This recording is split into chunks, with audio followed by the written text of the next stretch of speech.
Hey everyone, it's Matt and Travis from Reform and Ruin. We decided we're going to go through and talk to you about the new album. Hang on, I'm going to pull up the track list for us.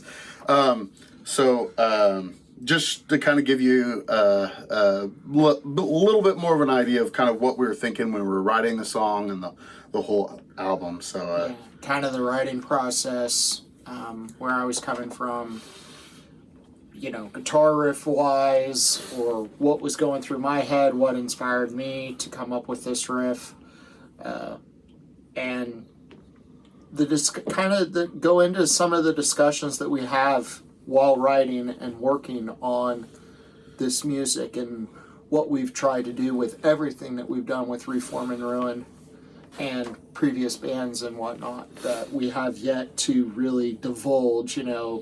Our close friends might know this, but to the regular people that aren't in the practice space and whatnot, kind of a little bit of an insight to the method to our madness, I guess you could say. Yep.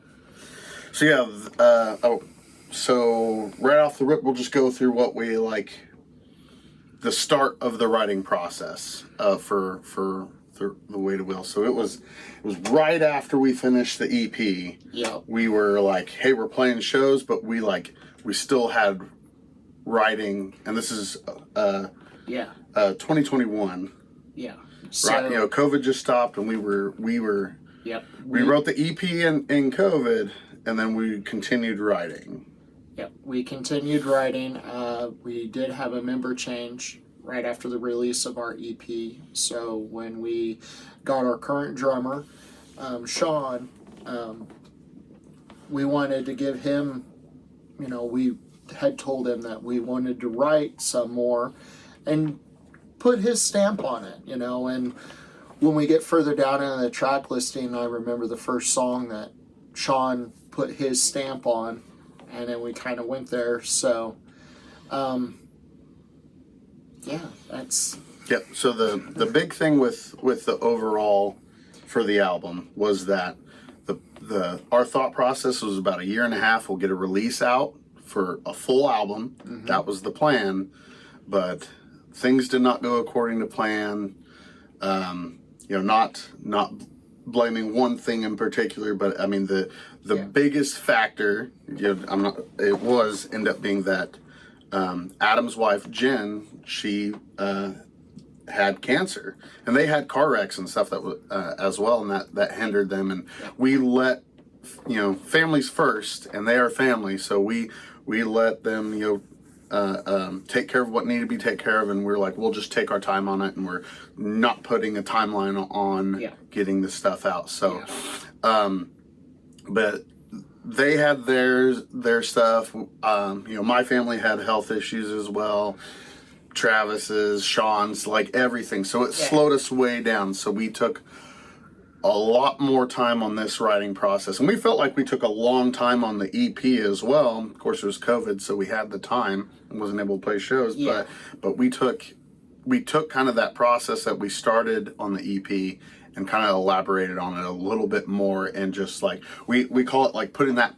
We watch Metalocalypse a lot, so we'll put that pizzazz in it. It needs that extra little pizzazz, and we think it turned out pretty good. The circumstances behind everything kind of made this album. The overall, the Reform and Ruin name. Hey, even things are in ruin. Keep going, change, adapt. All that. Or hey, the changes are bad. The changes are in ruin. So we get a little bit of both on this album. But that's kind of the reason why it took so long, and why there's quite a bit of a difference. You can kind of feel the difference between the EP and the Weight of Will. Yes. But yes. Well, is there anything more you want to talk about overall arcing, or should we get into the individual tracks? Let's do it. Okay. So I'm going to pull up right here just so I remember everything. I'm going to have my lyrics pulled up on the side here. So Travis, you want to go by what you were writing? Okay, so this would be Tyrant, and basically This song was originally written on a 6-string. This is before we incorporated the 7-string and the 7-string tunings and whatnot. And the idea was, let's write a hardcore song in our vein of how we write music. And it ended up kind of having a little bit of a Chimera vibe and whatnot. And it was one of those things, this song kind of just came right out of us. There wasn't a super long time that we worked on this song. It was just like everything was good. I remember talking with Sean. I showed him the riff, and Sean just was like, "Yep, I got it," and he did it. And we were just like, "Wow!"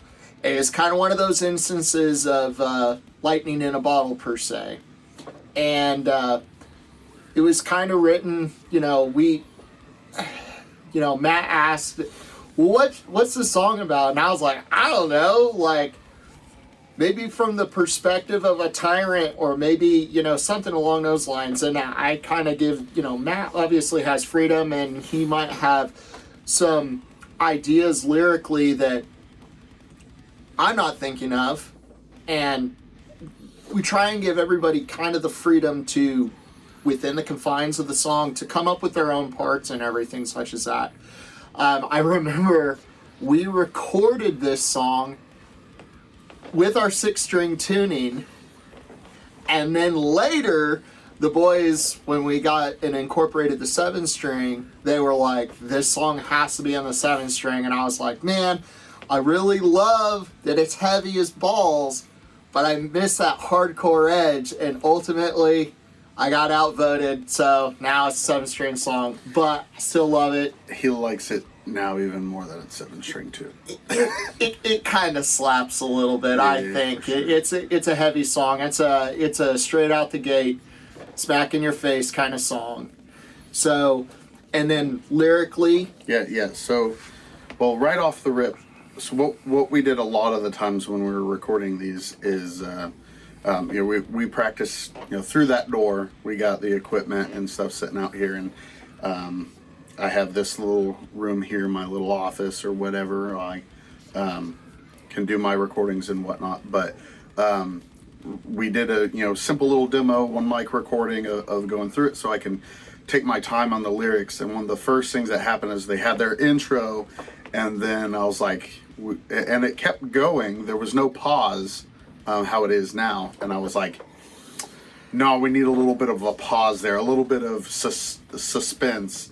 And I cut it, moved things, and then I threw my lyrics down on top of it, and I sent it to the guys. I'm like, hey, I made a change with your guys' timing, I hope you don't mind. And it just worked so well that after that, like the first time we tried to play it together, it just was boom, spot on. Yep. So this was one of those songs that just everything was like this. Yep, not all of our songs on this album came that easy. Yep. We were lucky in this way. Yeah. So lyrically, Travis said, "Hey, Tyrant, view a Tyrant or whatever," and it was just kind of a mood, a feeling. Cause I'll get a lot of the times I'll start a song and be like, what does this song feel like? What kind of mood does it give me? Does it give me like just a single idea and then kind of work on it? And lyrically, this one was just, you feel somebody's a tyrant, not necessarily a specific person or thing. It could be a boss or whatever. I try to make all my lyrics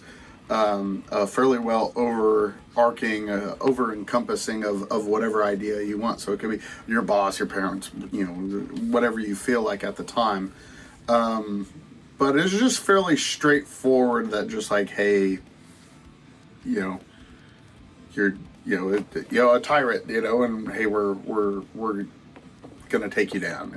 It was simple, very straightforward lyric structure and everything for this one, but it grooves and hits hard, and the way it just comes out the gate and just kind of kicks you in the face. We thought this would just be kind of one of the best tracks to be for the opening track of the album. So. Yep. But yeah, then with Sean and Adam threw down their stuff, like Travis said, this was all just kind of just came together. Everybody had, oh, this would be cool, and Adam did that bass walk in that part, and it just was just whatever the heck he does there. Yeah, like it just adds that extra little pizzazz, that groove, the extra little stuff in it. A lot of it just worked out real well. So yeah, that was Tyrant. That's Tyrant. Pretty good one.